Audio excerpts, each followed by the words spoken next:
तो बता दें आपको कि एक तरफ जहां दिल्ली में विधानसभा चुनावों को लेकर मतगणना जारी है, तो वहीं उत्तर प्रदेश के मिल्कीपुर में बाय इलेक्शन हुए हैं, जिसको लेकर मतगणना हो रही है। वहां पर भी बैलेट पेपर में गिनती चल रही है। थोड़ी देर में ईवीएम को लेकर भी जानकारी सामने आ जाएगी। हमारे साथ में संजीव आजाद लगातार बने हुए हैं, जो कि नजर रखे हुए हैं। संजीव, फिलहाल क्या कुछ जानकारी, रुझान क्या कह रहे हैं?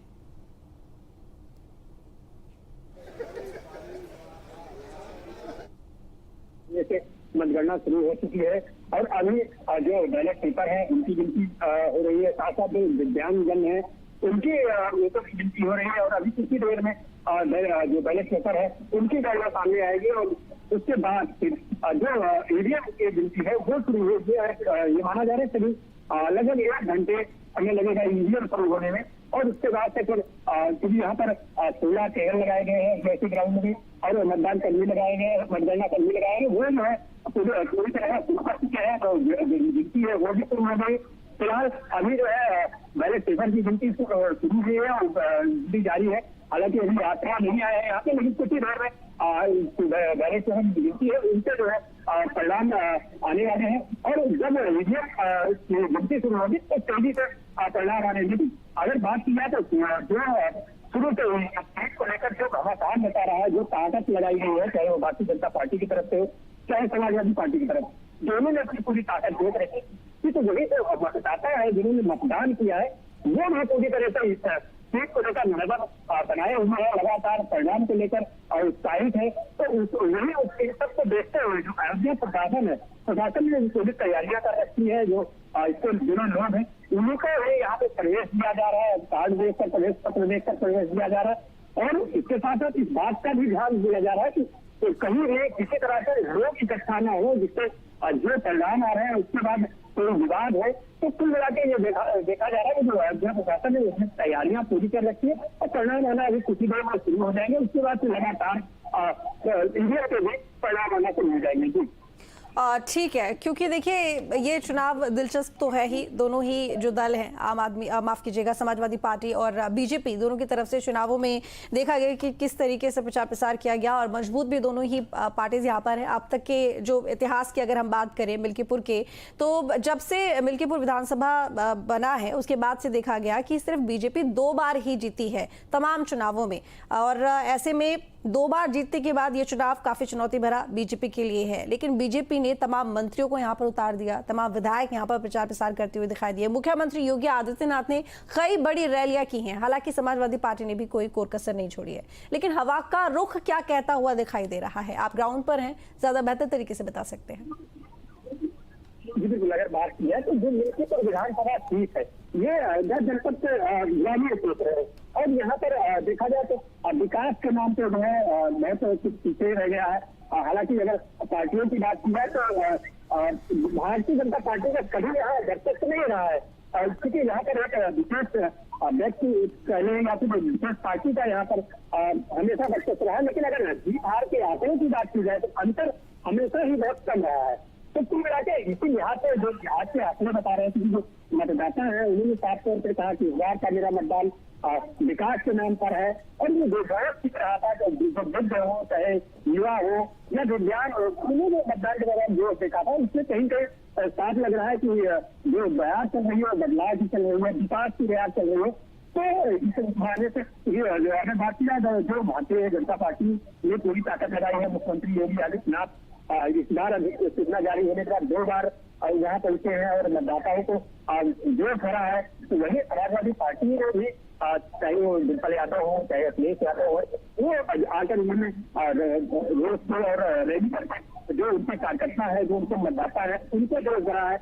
और वही जो मतदाता है उन्होंने भी जो खासा उत्साह देखने को मिला। हालांकि मतदाता खुलकर तो कतई नहीं कह रहा है कि मैं किधर जा रहा हूँ, लेकिन जो उनके इशारे हैं कहीं कहीं विकास के नाम पे और विकास का मुद्दा तभी उठेगा क्योंकि जाहिर सी बात है ये सरकार भारतीय जनता पार्टी की है और जब इसका प्रत्याशी जीतेगा या विधायक बनेगा तो कहीं का विकास के ज्यादा मायने रखते हैं। तो वही अगर देखा जाए समाजवादी पार्टी ने भी तमाम जो है आरोप प्रत्यारोप लगाए हैं, इसके साथ ही साथ तमाम वादे भी किए हैं। तो जो वोटर्स है वो जो प्रत्याशी है मनचाहा पार्टी हो चाहे और वही अगर मतदाता की बात की जाए तो इसमें साफ तौर पर कहा है कि हम किसी देश की विशेष या पार्टी विशेष के नाम पर मतदान नहीं कर रहे हैं। इस बार हमारा मतदान सिर्फ और सिर्फ विकास के नाम पर है। जी बिल्कुल ठीक कहा आपने कि इस बार जो मतदान है वो विकास के नाम पर है। और लौटेंगे आपके पास में, इसी बीच रुख करेंगे बड़ी खबर का। बड़ी खबर आ रही है, बता दें आपको कि रुझानों में बीजेपी आगे चल रही है, बड़ी जानकारी आपको दे रहे हैं। और इसी बीच ये बड़ी जानकारी बता दें कि रुझानों में बीजेपी आगे चल रही है। हृदय से आभार प्रकट करता हूं, बहुत बहुत अभिनंदन करता हूं माननीय प्रधानमंत्री नरेंद्र मोदी जी की गरीब कल्याण योजनाओं पर जनता ने मोहर लगा दी। यानी कि एग्जिट पोल ही एग्जैक्ट पोल होने वाले हैं। आप लोगों ने भी काफी मेहनत करी। अभी चूंकि पूरा परिणाम आना बाकी है, लेकिन जो प्राथमिक रुझान प्राप्त है उसमें भारतीय जनता पार्टी प्रचंड बहुमत की ओर आगे बढ़ और रही है। ये मिल्कीपुर वगैरह को लेकर जो आरोप लगाए जा रहे थे, समाजवादी पार्टी जब जब हारती है इस प्रकार के अनर्गल आरोप लगाती है। प्रदेश की जनता अच्छी तरह असलियत जानती है। तो डिप्टी सीएम ब्रजेश पाठक को आप सुन रहे थे, उन्होंने बताया कि रुझानों में बीजेपी आगे चल रही है। तो बता दें आपको कि इसी बीच जो बड़ी जानकारी हम आपको दे रहे हैं दिल्ली से, जहां पर बीजेपी लगातार रुझानों में आगे बढ़ती हुई दिखाई दे रही है। 32 सीटें सामने आ रही हैं जिसमें बीजेपी आगे है। आम आदमी पार्टी 24 सीटों पर आगे चल रही है।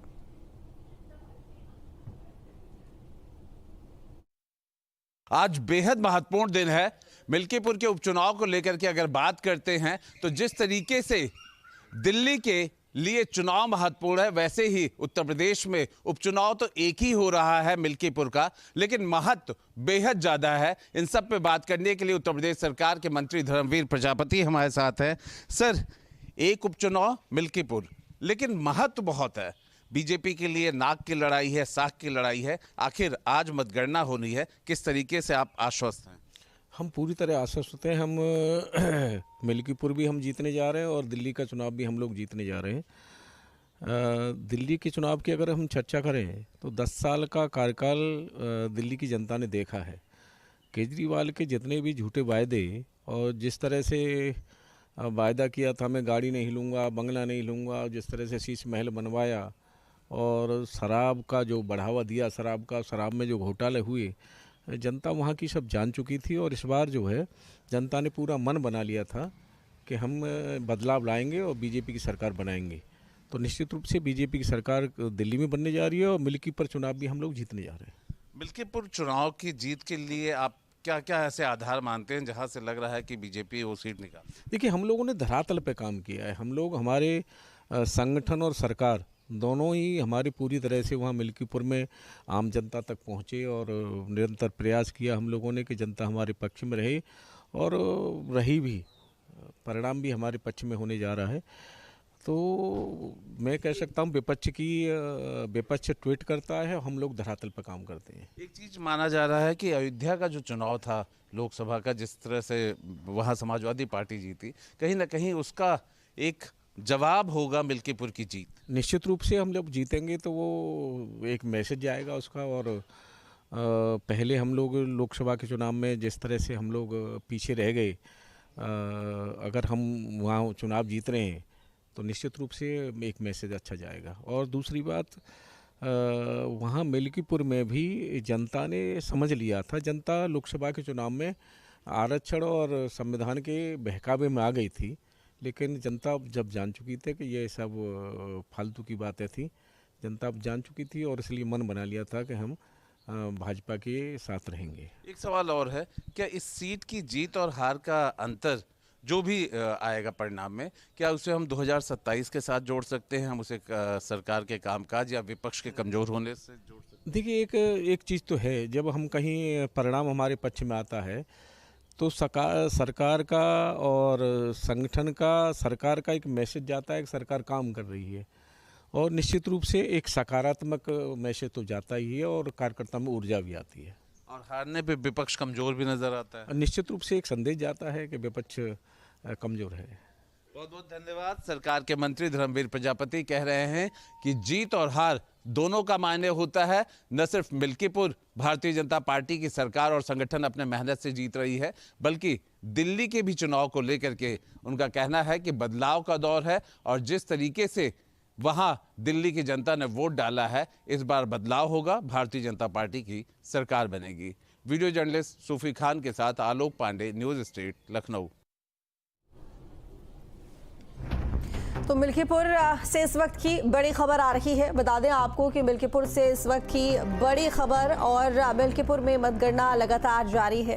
कड़ी सुरक्षा के बीच में वोटों की गिनती की जा रही है। मिल्कीपुर में मतगणना जारी है। मिल्कीपुर में बीजेपी प्रत्याशी फिलहाल आगे बढ़ते हुए दिखाई दे रहे हैं रुझानों में। तो मिल्कीपुर में फिलहाल बीजेपी प्रत्याशी रुझानों में आगे बढ़ते हुए दिखाई दे रहे हैं। 30,995 वोटों से बीजेपी प्रत्याशी आगे चल रहे हैं, यानी कि चंद्रभानु पासवान यहाँ पर आगे बढ़ते हुए दिखाई दे रहे हैं। काउंटिंग को लेकर मिल्कीपुर में सुरक्षा पुख्ता है, सख्त इंतजाम किए गए हैं। तो मिल्कीपुर विधानसभा उपचुनाव जिसको लेकर मतगणना की जा रही है। बता दें कि हाल ही में 5 तारीख को यहाँ पर वोटिंग हुई थी, और ऐसे में ये बाय इलेक्शन बेहद महत्वपूर्ण माने जा रहे हैं। महज सीट एक है, लेकिन इंपॉर्टेंट बहुत है तमाम दलों के लिए, इसीलिए कोई कोर कसर छोड़ी नहीं गई प्रचार प्रसार में। ऐसे में रुझान सामने आने शुरू हो गए हैं और रुझानों में बीजेपी प्रत्याशी आगे। पुरुषोत्तम राम की नगरी में आता है मिल्कीपुर विधानसभा क्षेत्र। आज मतगणना शुरू है। मुझे चिरतुल्य मतदाताओं पर, प्रभु श्री राम की कृपा पर, हनुमान जी की कृपा पर, माँ सरयू माई की कृपा पर और हमारे नेता माननीय अखिलेश यादव जी की कृपा पर यकीन और विश्वास के साथ मैं कह सकता हूं और कह रहा हूं कि भारतीय जनता पार्टी ने यूं तो बेईमानी का पूरा रिकॉर्ड तोड़ दिया गया। विश्व में जो गिनीज में नाम दर्ज किया है बेईमानी में, और इसके बारे में हमने बहुत पहले कई बार, और यहाँ तक 4 फरवरी को चुनाव आयोग भारत सरकार, चुनाव आयोग उत्तर प्रदेश और जो हमारे यहाँ पर चुनाव में ऑब्जर्वर आए थे 2, उनके सामने पूरी बात रख दिया था। एक एक अक्षर उन्होंने पढ़ा, और जो जो शिकायतें और संभावनाएं थी जिनके बारे में मैंने उनको पूरी तरह से, और यहाँ के दैनिक जागरण को, अमर उजाला को, जन मोर्चा को और सबको दे दिया था। और चुनाव जब हो रहा था तो जिन जिन शिकायतों पर, संभावनाओं पर मैंने दिया था, वो सारी हमारी शिकायतें, संभावनाएं पूरी तरह से उस समय साबित हो रही थी। जिस समय बूथों पर भारतीय जनता पार्टी के गुंडे कैप्चर कर रहे थे, यहाँ तक पीठासीन अधिकारी बटन दबा रहे थे, इसकी शिकायतें दिया। लेकिन उन शिकायतों पर जो ऑब्जर्वर आए थे,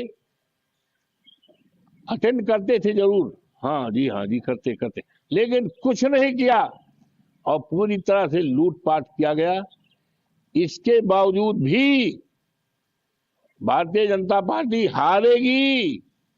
समाजवादी पार्टी का उम्मीदवार, अखिलेश यादव जी का उम्मीदवार, पीडीए का उम्मीदवार अजीत प्रसाद जीतेगा, और एक इतिहास इस देश में कायम होगा कि मर्यादा पुरुषोत्तम राम की धरती पर जिस तरह से भारतीय जनता पार्टी ने प्रभु श्री राम की मर्यादा को खंडित किया, फर्जी वोट डलवाया, कार्यकर्ताओं के पीठ पे लाठियां मारी, पुलिस के लोगों ने न जाने कितनी भद्दी गालियां दी, ये सारा रिकॉर्ड बनाया है बेईमानी का। और तो देखिए, अभी आप सुन रहे थे यहाँ पर अवधेश प्रसाद को, जो कि फैजाबाद से सांसद हैं। उन्होंने कहा कि यहाँ पर समाजवादी पार्टी ही जीतेगी और किस तरीके से बीजेपी लोगों को लेकर कोई काम नहीं करती विकास के लिए और भ्रष्टाचार करती है। क्राइम रेट को लेकर उन्होंने कई बातें कही हैं। तो लेकिन फिलहाल यहाँ पर रुझानों की अगर हम बात करें तो बीजेपी प्रत्याशी आगे चल रहे हैं चंद्रभानु पासवान, और जो अजीत प्रसाद हैं, अवधेश प्रसाद के बेटे, वो भी यहाँ पर चुनाव लड़ते हुए दिखाई दे रहे हैं। और आपको ये बता दें कि फिलहाल वो पीछे चल रहे हैं बीजेपी के कैंडिडेट से। अजीत प्रसाद, जिनको ये उम्मीद थी क्योंकि उनके जो पिता हैं अवधेश प्रसाद काफी समय से सीट से जीतते आ रहे हैं, जिसका फायदा जरूर अजीत प्रसाद को मिलेगा, लेकिन रुझान फिलहाल कुछ और ही बता रहे हैं। यहाँ पर देखा जा रहा है कि बीजेपी प्रत्याशी आगे चल रहे हैं। अब क्योंकि महज एक सीट है और अक्सर बाय इलेक्शन में देखा जाता है कि जो सत्ताधारी पार्टी होती है उसके ही हक में जो रिजल्ट है वो सामने आते हैं, क्योंकि कुछ दिनों पहले भी यहाँ पर 9 सीटों में चुनाव हुए थे। 10 सीटों पर चुनाव होने थे, लेकिन क्योंकि मिल्कीपुर का जो चुनाव है वो किसी वजह से टल गया था। 9 सीटों पर हमने देखा कि बीजेपी ने किस तरह से शानदार प्रदर्शन किया और समाजवादी पार्टी को अपनी कुछ सीटें गंवानी पड़ी। लेकिन वहीं अब मिल्कीपुर जो चुनाव है, एक तो समाजवादी की पार्टी के पास भी मौका है कि जो सीट गंवाई गई है कहीं ना कहीं उसके एवज में ये वाली जो सीट है इसे हासिल कर लिया जाए, और सीट भी ये समाजवादी पार्टी के पास में ही थी। और वहीं बीजेपी के पास में ये मौका है कि अयोध्या को लेकर जो ट्रेंड सेट करने की कोशिश की गई थी कि अयोध्या में जो बीजेपी है उसको जो जनता है वो पसंद नहीं कर रही है, या फिर जो विकास यहाँ पर बीजेपी की तरफ से करने की बात कही जाती है, कहीं ना कहीं वो जो वहाँ की जनता है, अयोध्या की जनता रास नहीं आया है। अब क्योंकि अयोध्या जिले में ही मिल्कीपुर विधानसभा सीट आती है और फैजाबाद से समाजवादी पार्टी की जीतने के बाद में समाजवादी पार्टी ने भी यही सवाल उठाए, ऐसे में बीजेपी के लिए ये नाक का सवाल है और खुद को साबित भी करने का सवाल है। इसके साथ ही 2027 से पहले ये चुनाव जो हो रहे हैं, जिससे ये तय होगा कि आखिर जनता क्या सोच रही है। 2027 से पहले एक तरह से सेमीफाइनल के तौर पर इसको देखा जाता है, लिटमस टेस्ट के लिए देखा जाता है कि जो जनता का रुख है, जनता की जो सोच है वो किस तरीके से सरकार के हक में है, या फिर जो वो जो विपक्ष की पार्टियां हैं उनकी तरफ उनका झुकाव है। कहीं